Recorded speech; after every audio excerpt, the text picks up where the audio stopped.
Good morning, everybody. We are gonna give this about another minute or two for any kind of late arrivals. People trying to get to this, so we'll start here in a couple of minutes. Thanks.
All right, got a couple more people that have joined us. I think we're going to get started. Others will join as they come in. Welcome to our discussion today about performance reviews. Just some quick housekeeping items for everybody. We do have a chat in a Q&A section in your toolbar. I think it's up at the top of your screen. Feel free to throw questions in there. We'll try and answer them as we go along. We'll do like normal. We'll do a follow-up email when we're done with this. That'll have the Q&As in it. It'll also have a link to the video recording, either in Teams or we'll put it out on our YouTube channel. And then we'll also have a copy of the actual slide deck for you guys as well for future reference for you. So with that being said, we're going to go ahead and jump into this. So, Sherry, performance reviews are one of those things that I think are sometimes misunderstood, but they're one of these tools that we've had in our arsenal forever. And we've just used them. And I know as managers, as leaders, and as small business owners, we think, oh yeah, performance review should be something we do. But can you give us, just to start off with, like kind of where performance reviews came from, and then let's get into the kind of the topic of why they're failing, and what's the shift in viewpoint on the perspective on them from there. So just so you know, I think you're still muted. Your microphone might still be muted, just so you know. Thank Start you. talking and everybody's like, I what's going was on? muted. I would have been talking for Okay. nobody, right? Yeah, absolutely. So the annual performance review actually started back at the end of World War I, and it's what the military used to kind of rank their soldiers. And they did it for like promotion purposes and compensation purposes.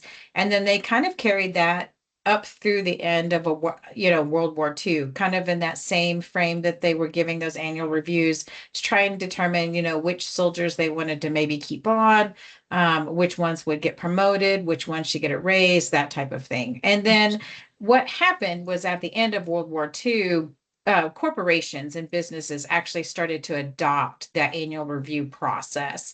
And then we've kind of just hung with it ever since. And It has changed over the years. You had a lot of years, you think about those like 1950s, 1960s, where we had a lot of automation happening, and you might be on an assembly line.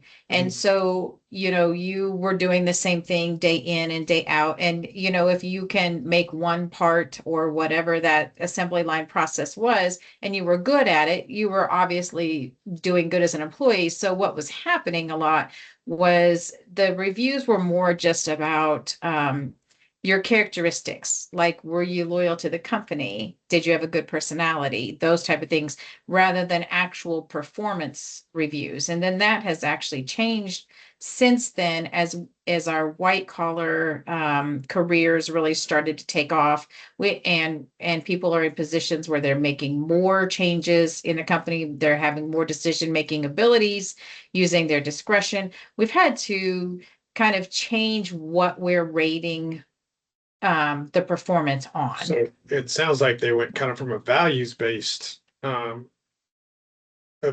perspective on the performance evaluations to like, how loyal to the organization, do you show up on time? Like, what are those intangible values? Now they need to add in more from because it's becoming broader. Their skill sets, their responsibilities are becoming broader, so we need to add more into that performance review.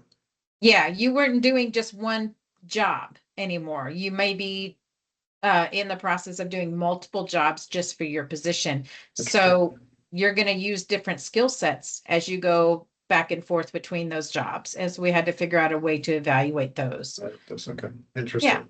And speaking from just background from within the military, I can remember our evaluations that we would have, and yeah, an annual review is sort of one of those weird events that you'd have. You're just kind of like, okay, once a year doesn't make a whole bunch of sense. So, but anyways, okay, so let's get into this topic about about why we're seeing them fail and what actually is failure. What's it look like? How's it failing? Yeah. Okay. No problem.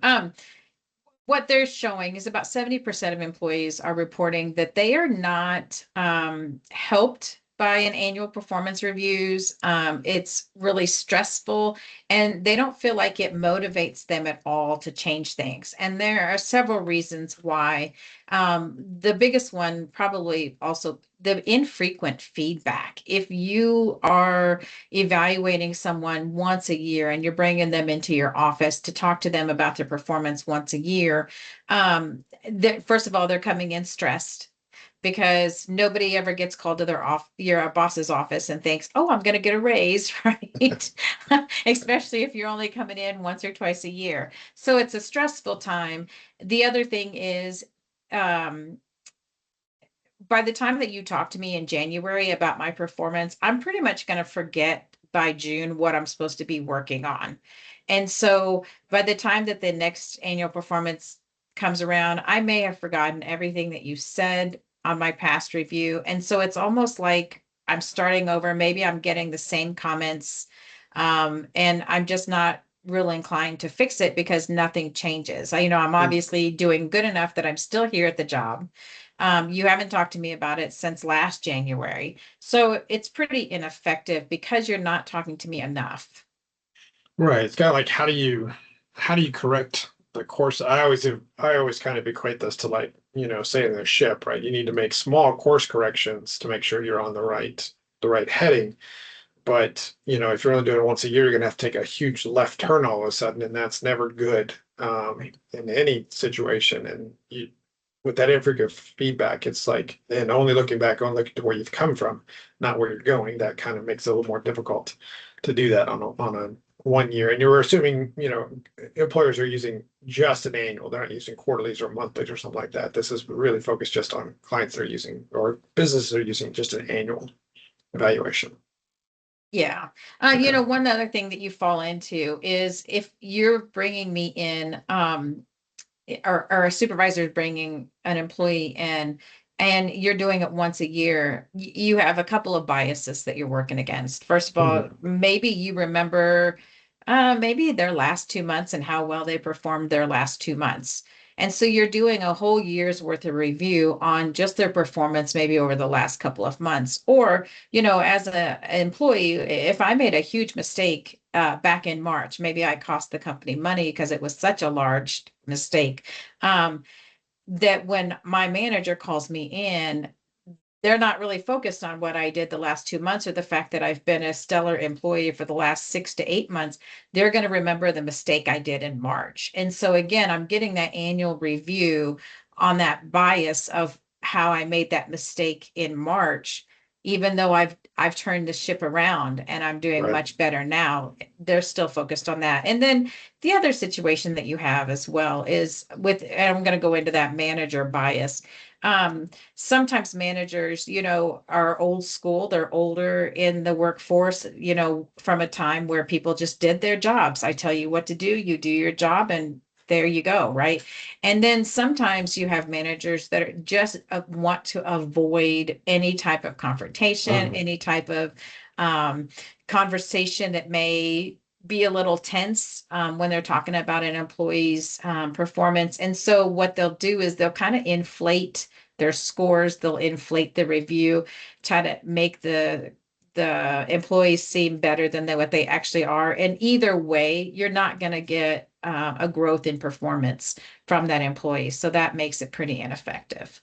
Interesting. Yeah, and that would bring up the question of, yeah, how effective really is the annual review if you have to, again, think about, unless you took really good notes, over the last 12 months, how do you really know how well that person has done? And then, again, if you can't remember what the person's done, you also want to make it look good as a manager, as a supervisor. You want to make it look good that your staff are doing well, because those reviews go up the chain. Because your review Exactly. sometimes, I think in some organizations, your review is based on how well your department is doing, how well your staff are doing. And those reviews are part of that process. And so I can see where you can inflate that just to make sure, because you don't remember everything that happened within that last 12 months. So I can see where that would be an issue on that. So so some definite issues with the annual exam or annual performance evaluation.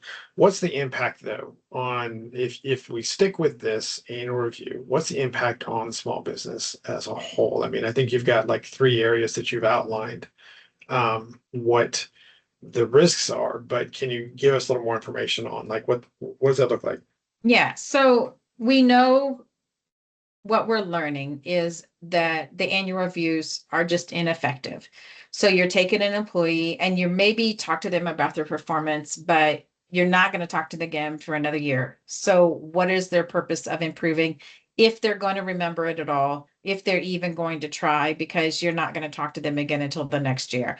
So you'll have employees that are kind of disengaged because what's the point, right? Mhm. Um, and then you also have employees that might become disgruntled. Well, they don't notice that I'm doing a whole lot better. They only remember what I did, several months ago. They haven't seen that I've done better now.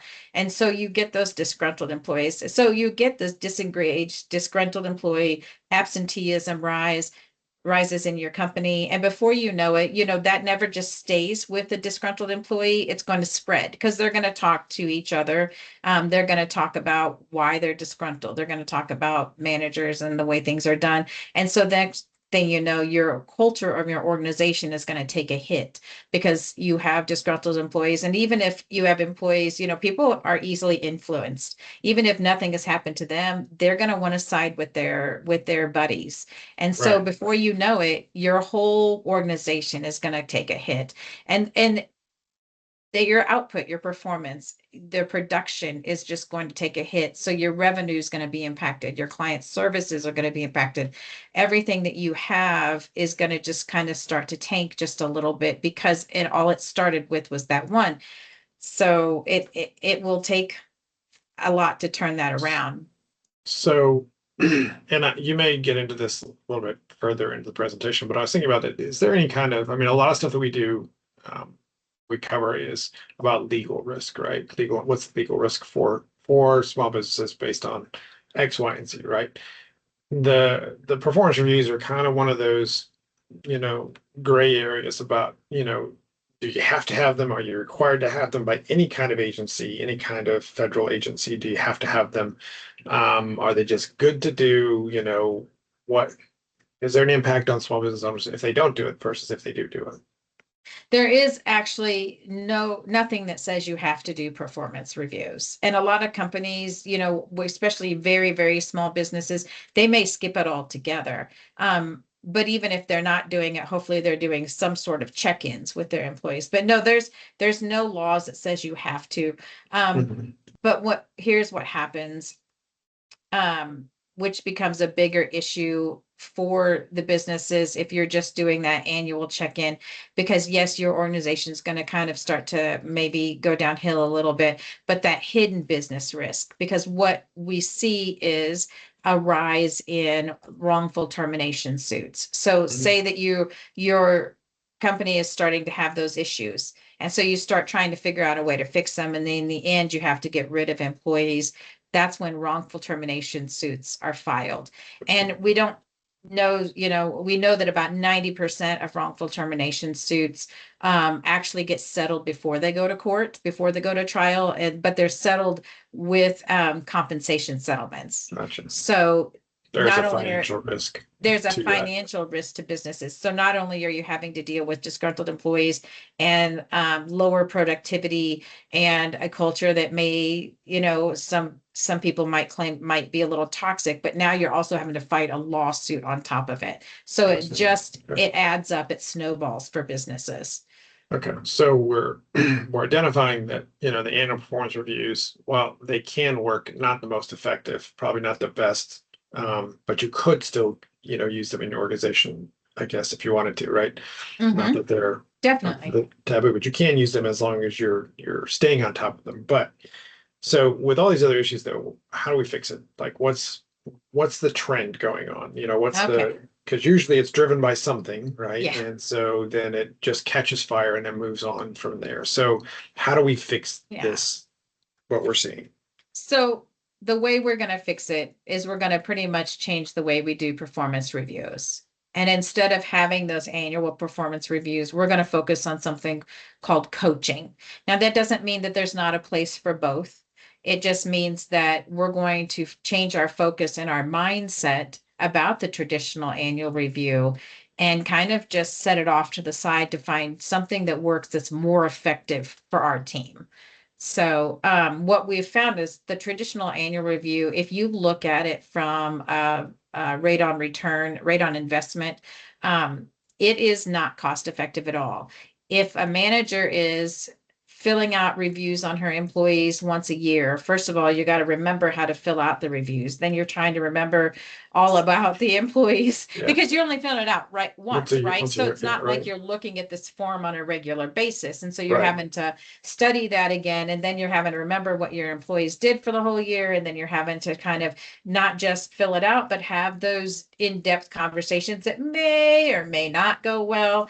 On average, businesses say that managers may spend like 210 hours a year on an annual review process, depending on how many employees that they have. Of course, if you have less employees that you're doing the review process, it's going to be less, but it's still a huge amount of hours. And only about 14% of employees say that they really are inspired by an annual performance review. So you've got 80% plus of your employees out there who it doesn't change their life at all. So do you have like numbers on what the employee, I mean, the employee side is one issue, right?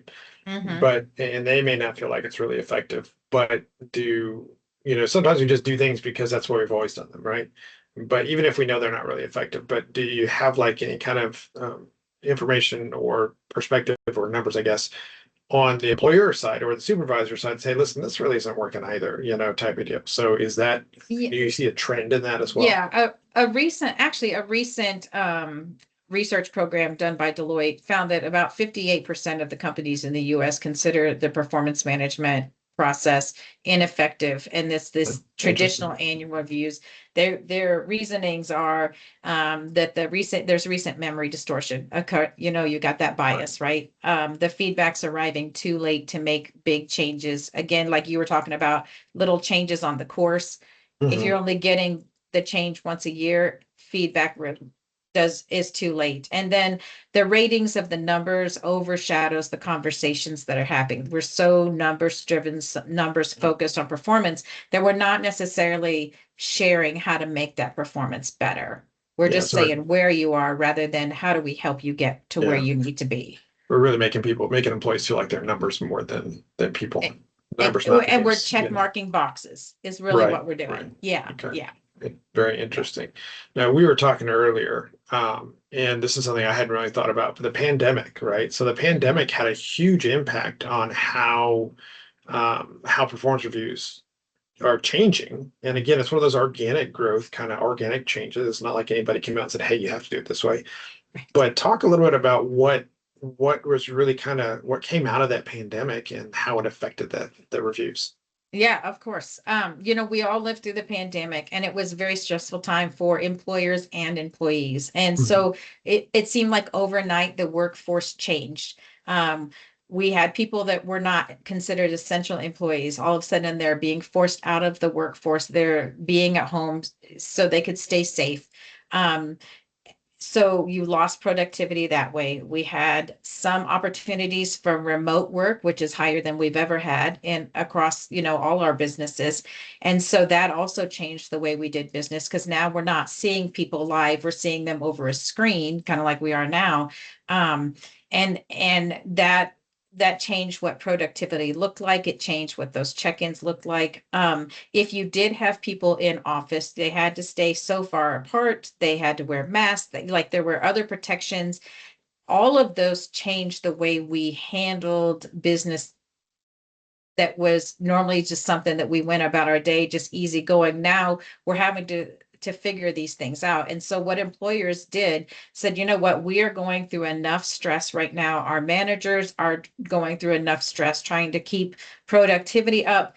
Our employees are going through enough stress, just worried about if they're going to get sick or not get sick and how to stay safe and how to keep their families safe. We're going to just not do our annual reviews this year.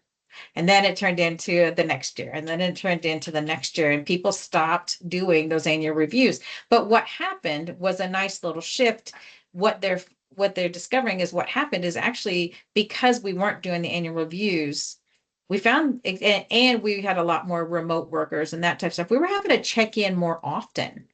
And that checking in more often actually led to a more satisfied employee culture, and performance started to increase because there was those check-ins that were happening more often.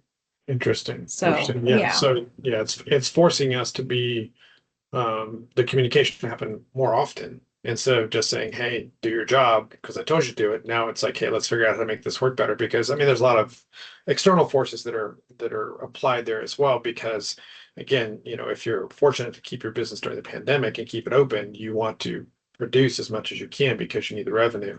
You want to serve as many clients as you can. So you've got to shift your mindset on instead of, now people are part of the process that may not normally have been. And so part of that is that evaluation and shift in how we see um, the communication about how well they're doing their job on a more frequent basis. So that's interesting. So the workforce changes, though, do you guys see that as more of a generational issue, or is that just kind of across the board on the workforce changes?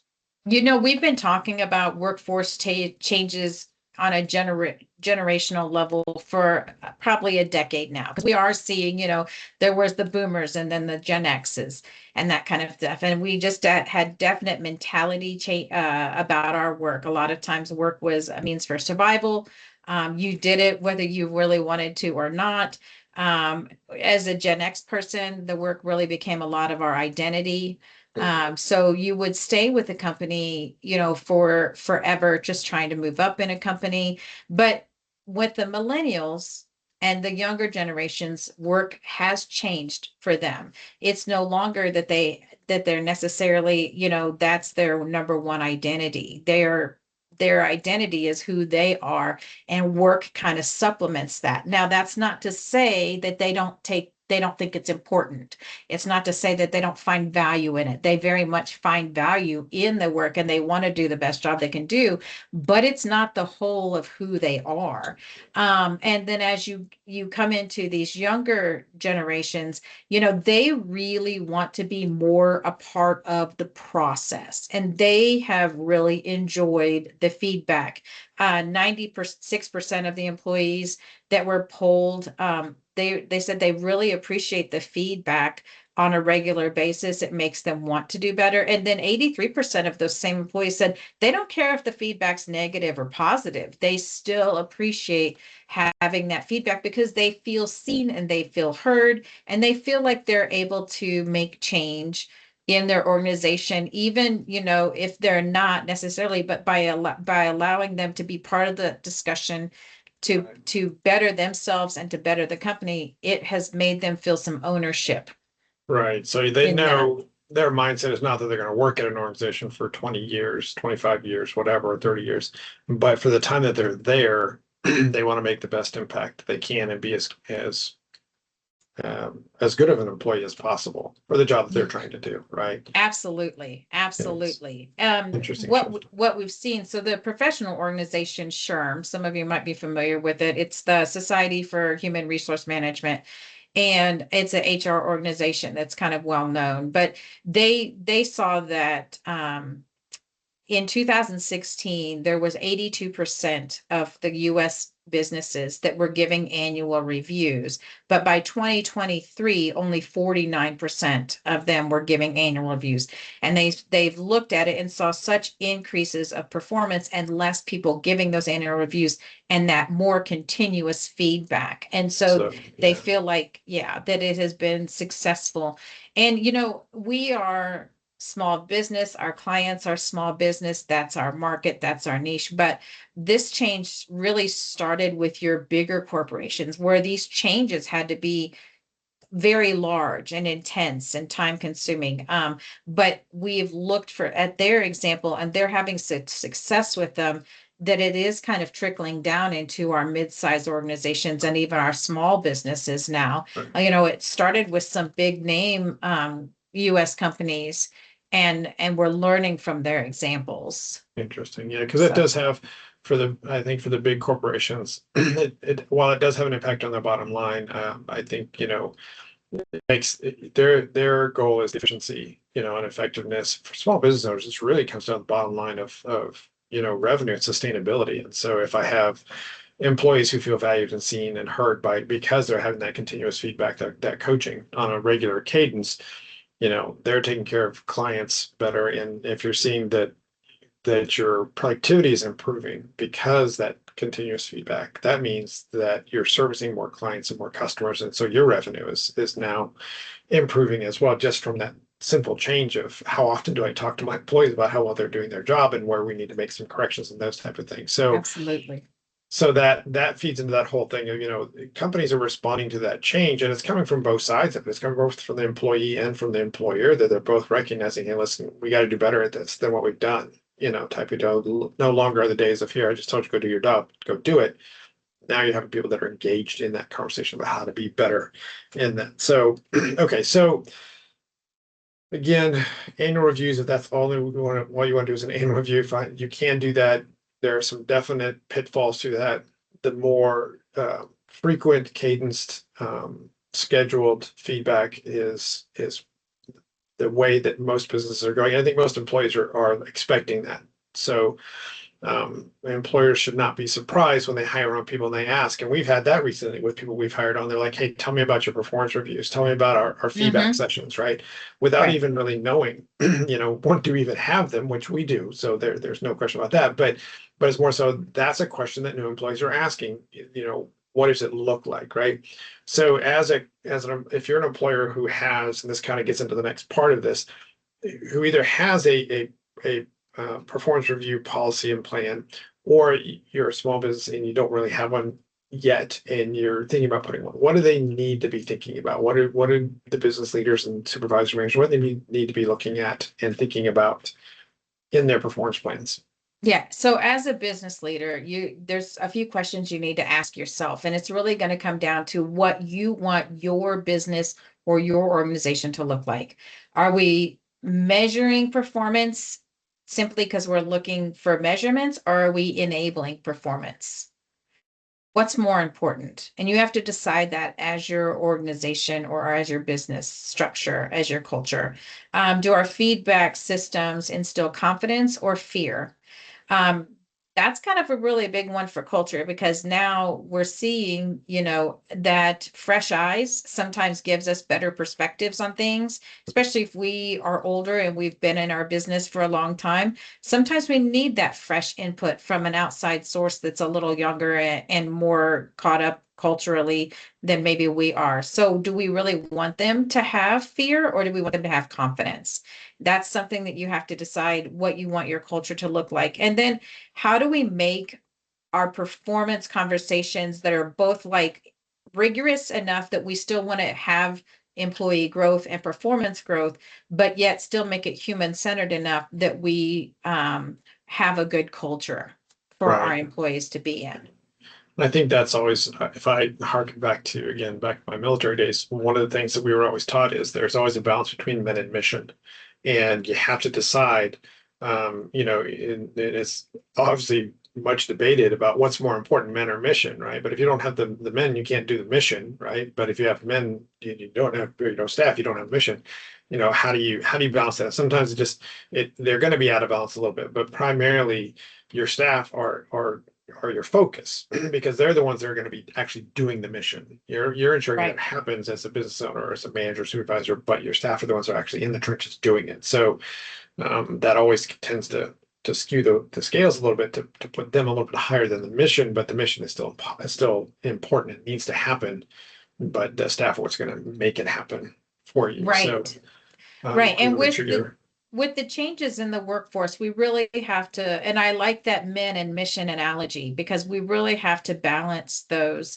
Before, especially when we were automated and we were doing a lot of assembly line work, it was really just about the output, right? Just about Mhm. getting those things made, pushed out, shipped out, whatever. But now we really have to look at our men or our workers because economy has changed so much and their identities have changed so much. And now there's choices for them. If they're not happy with where they're at and they're not feeling like they're either supported or they're not feeling like they're able to contribute because their identity is not so tied up into it and because they have options, they'll just go someplace else. So Right. it is important to balance both of those things and make sure Interesting. that you have a good handle on both. Okay. All right.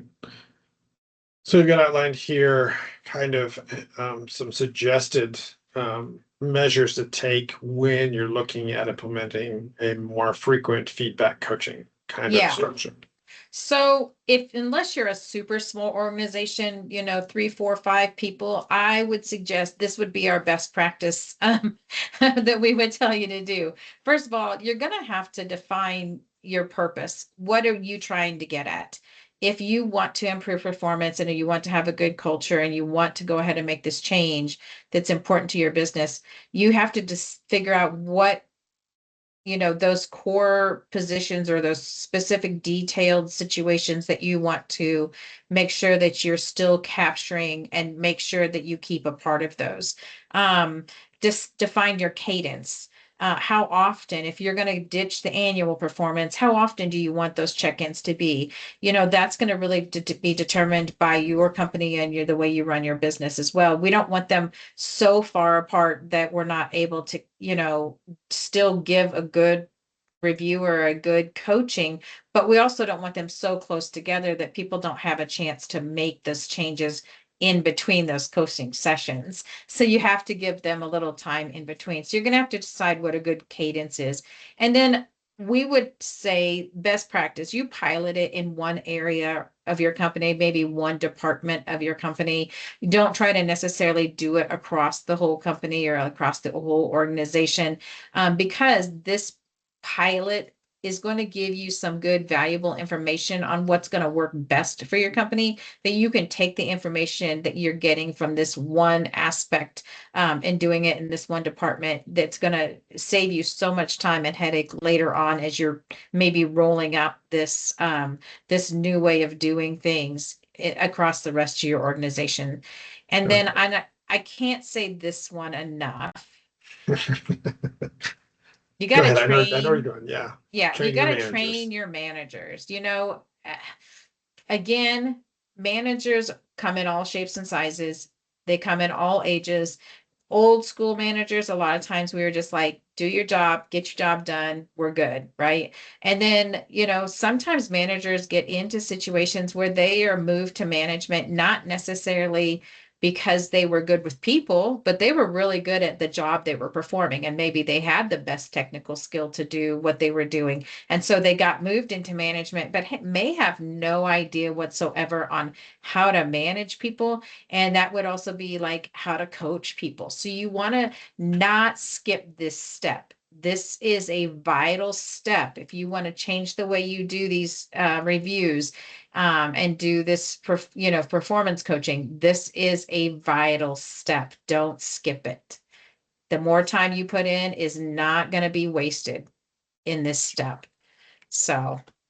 Right. And then I would say measure the conversations that we don't want to do it again. We don't want to put something in place just to say we did it and we can just check mark it off. That's not going to be any more helpful than the annual performance reviews. But measure the conversations. Are the conversations promoting employee growth? Are the conversations promoting business growth? Is it better all the way around? Because again, we don't want it to be a check mark. We want it to be a change in the culture. Interesting. Okay. So, and I think you're getting into this next on the managers, and that's an important point, is because we're asking them to take, while they would probably dread the annual review timeframe with their employees because it's so much time in one spot. Now you're asking them to spread this out over 12 months or whatever that cadence is, if it's 30 days, 45 days, 90 days, whatever that is. You're asking them to spread that out, but you're asking them to have more frequent conversations with their staff, to pay attention more to about how they're doing their job instead of just what they're doing. It's a lot more work for your managers, right? So how do you get that like buy-in to them to say, hey, listen, this is important and this is the reason why, and how do you get them to understand that part of that, because Yeah. again, they're going to be doing a lot of the work. You're not necessarily going to be out there doing the reviews with the staff. That's why you have, your manager, your supervisors. They're the ones that are in the trenches with them. They understand it better, but you're asking them to do more now. Well, and so, and that is a good point. And what it's going to look like, you're asking them to do a lot more. But what they're going to find is if they become successful at this, it's not going to be any more work. In fact, it's going to be easier in the long run because, and that's what you have to kind of lead with when you need them on board with the changes that you're going to make. And so you're going to, you want that buy-in from your managers. I think it's important. Like one of the things that I feel that I always go back to with EDP when I started, the idea was that we want you to be better when you leave than when you got here. So it was very much about the culture and making sure that your employees felt like they were able to learn and grow and perform and thrive in their careers, that even if they took the knowledge that we were able and they took the growth that we were able to help them with, even if they eventually left, they would leave better than what they started. So that, what happens though is that you get people, because they're thriving, because they're growing, they're not leaving. They're not wanting to leave. They appreciate the culture. They appreciate, growing in their job duties. They appreciate their growth. And maybe, a lot of our managers they didn't come in as management. They have rose through the ranks a little bit because we put that time and invested that.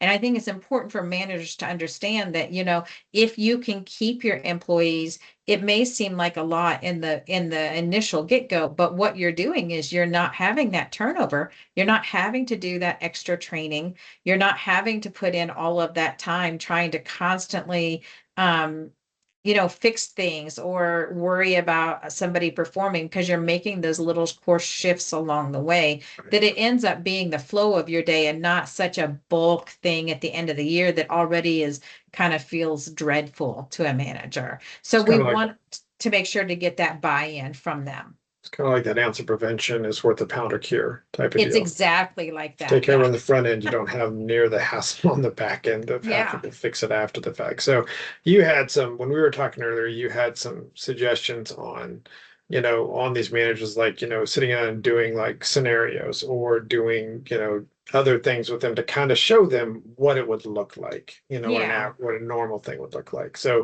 do you have any kind of like just quick hit bullet items on that? Yeah, so you want to kind of, I think, instill the difference between a leader and a boss. And I think it's important for your managers to know that because people are looking to leaders. They're not looking to bosses. People are wanting to perform for leaders and not bosses. So you look at those kind of things that will help your mind shift, help them realize, what a check-in can look like, that it doesn't have to be huge and involved. Make sure they have training opportunities, that they get to see what coaching can look like from the inside and not just be, here you go do it. Mhm. Let's demonstrate that. Let's role play that for them. Let's do that with our managers because they need to know what that looks like on the other side as well. And so give them those opportunities to be able to do that. And then, there's a ton of using different tools. It's going to be new. So you're going to want to make sure that you can help them in any way that you can, as far as making sure, to help them schedule. Make sure, if you're doing monthly check-ins, 10 minutes every month, make sure you put it on a calendar.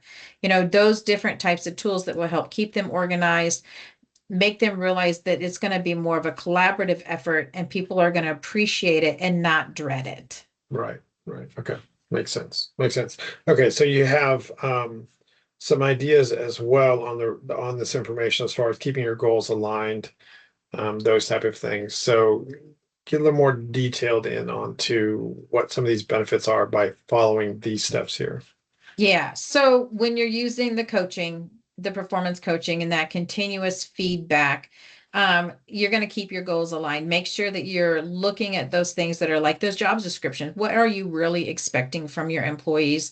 And what are your managers expecting from those employees? And can there be shifts in that? Do we need to relook at job descriptions? Look at those things that are not necessarily like attitudes or personalities, but they're actual, like, how are we going to improve performance? So make sure that those are clear.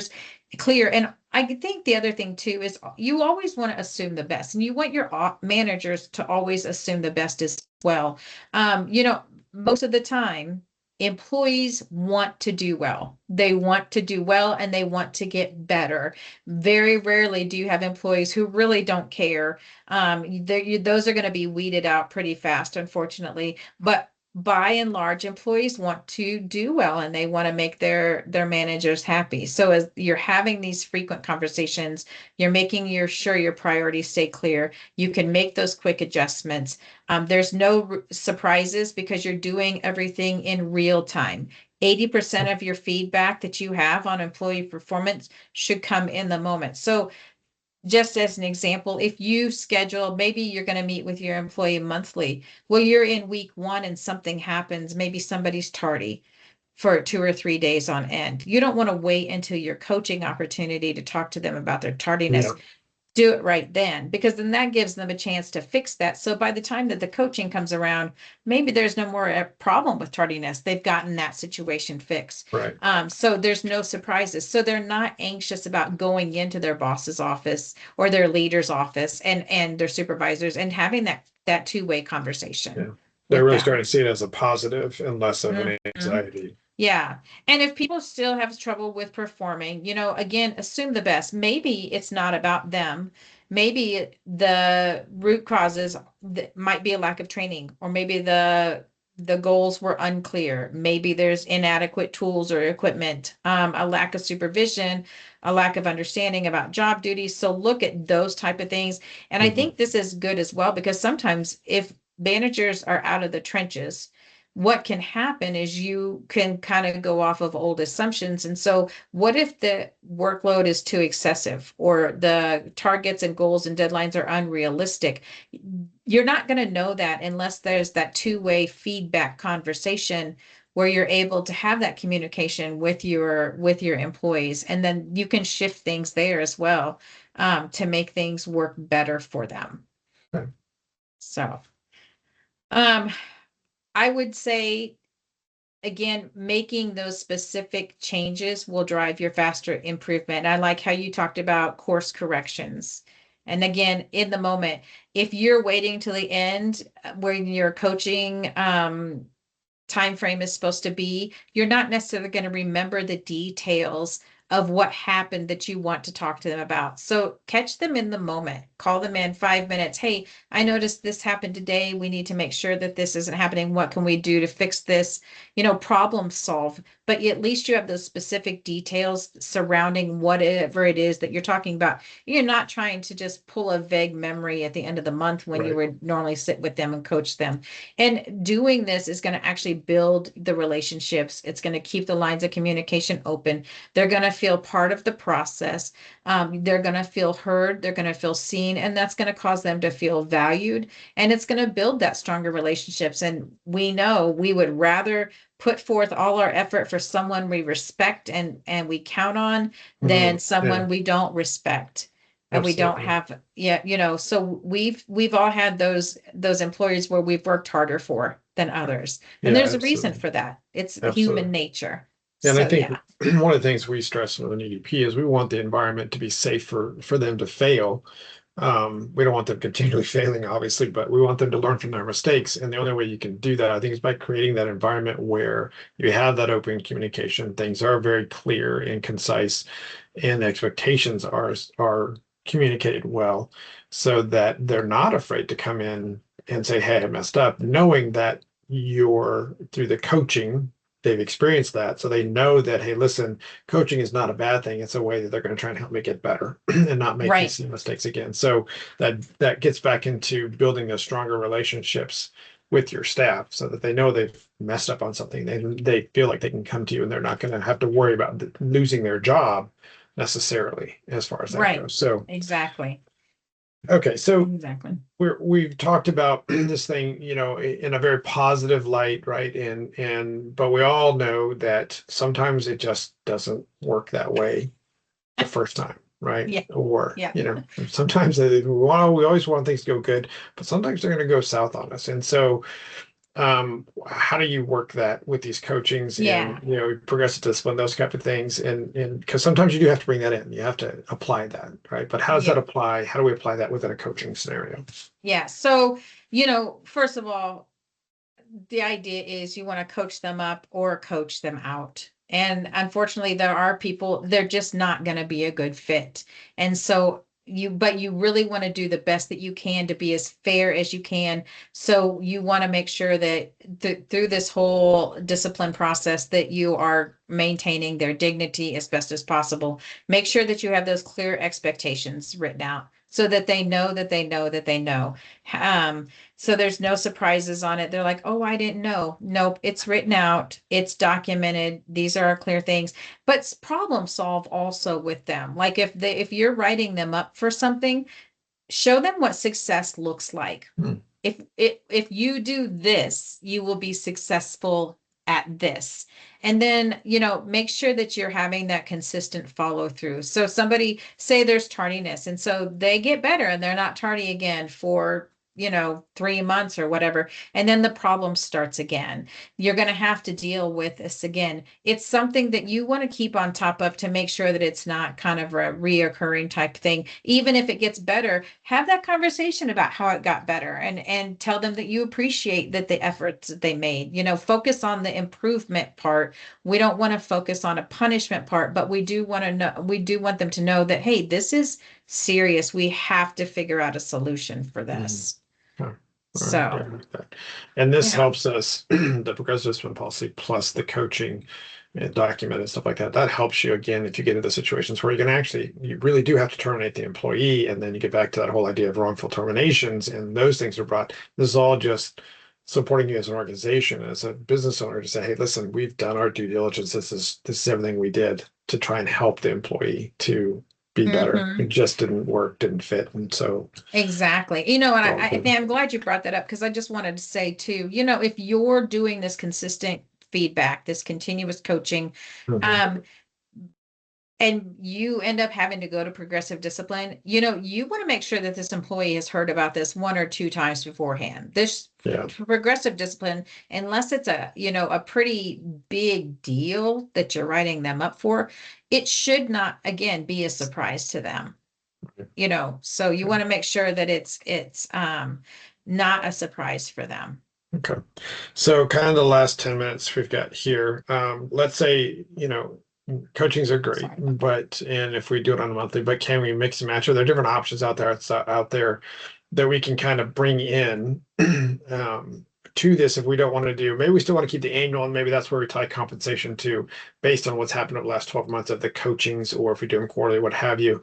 And maybe that's still tied in. There's one monthly that's going to be an actual annual review. We're going to label it that. But what if we want to do some of these other ones? What are some of the other options that we have as business owners to be able to mix it up a little bit, maybe? Yeah, if you want to mix it up. So one thing that I kind of failed to talk about is when you're doing that continuous coaching and that feedback, it doesn't have to be long and involved. You want to make it as simple and easy as possible for the employee and for the manager. So you want to keep whatever forms and documentation that you're doing, you want to keep simple. It shouldn't be long reviews. Like we're used to the 5-page reviews. That's not necessarily what we're looking for on a regular basis. Keep those simple, keep 1 or 2 things. But if you still want some of those different types of appraisal options, of course, you can still have those manager-led reviews. Again, I wouldn't keep them as big as our old-fashioned 5 pages of numbers that you check mark a box and fill out where they are. I would change what that looks like. You could also have them do some self-assessments, especially if you don't think that they have an awareness necessarily of how their performance is.